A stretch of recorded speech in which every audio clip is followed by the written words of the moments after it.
अस्सलाम वालेकुम वरहमतुल्लाहि वबरकातुहू। मेरे प्यारे उर्दू इस्लामिक मीडिया के नाज़रीन, आप सब लोग हुज़ूर सल्लल्लाहु तआला अलैहि वसल्लम की जिंदगी के बारे में, सीरत नबवी के बारे में बहुत बड़ी दिलचस्पी से सुन रहे हैं। इसीलिए 23 एपिसोड से मुकम्मल करने में हम कामयाब हुए अल्हम्दुलिल्लाह। हम अपने चैनल के जरिए अगले हिस्से भी जारी रखेंगे इंशाअल्लाह। आज 24वीं एपिसोड है, आज 24वां हिस्सा है। प्यारे भाइयों, आज मैं कहना चाहता हूँ जंगे फिजार के बारे में। ये जंगे फिजार क्या है? इस्लाम से पहले अरबों में लड़ाइयों के एक तवील सिलसिला जारी था, एक लंबा सिलसिला जारी था। उन्हीं लड़ाइयों में से एक मशहूर लड़ाई जंगे फुजार के नाम से मशहूर है।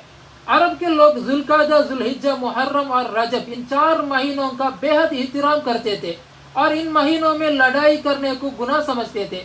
यहाँ तक आम तौर पर इन महीनों में लोग तलवारों को नियाम में रख देते और नेज़ों की बर्चियां उतार लेते थे। मगर इसके बावजूद कभी कभी कुछ ऐसे हंगामी हालात दरपेश हो गए कि मजबूरन इन महीनों में भी लड़ाइयाँ करनी पड़ी। तो इन लड़ाइयों को अहले अरब हुरूब फिजार, गुनाह की लड़ाइयाँ कहते थे। सबसे आखिरी जंग फिजार जो कुरैश और कैस के कबीलों के दरमियान हुई, उस वक्त हुज़ूर सल्लल्लाहु तआला अलैहि वसल्लम की उम्र शरीफ 20 बरस की थी। चूंकि कुरैश उस जंग में हक पर थे, इसलिए अबू तालिब वगैरह अपने चाचाओं के साथ हुज़ूर सल्लल्लाहु तआला अलैहि वसल्लम ने भी इस जंग में शरीक फरमाई, मगर किसी पर हथियार नहीं उठाया।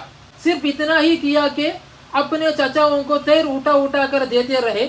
इस लड़ाई में पहले कैस फिर कुरैश गालिब आए और आखिरकार सुलह पर, अमन व अमान पर इस लड़ाई का खात्मा हो गया। अरे भाइयों, इसका अगला हिस्सा अगली वीडियो में होगी। आप लोग सुनने के बाद तुम्हारे दोस्तों को भी, तुम्हारे रिश्तेदारों को ग्रुप से भी शेयर करें। अस्सलाम वालेकुम वरहमतुल्लाहि वबरकातुहू।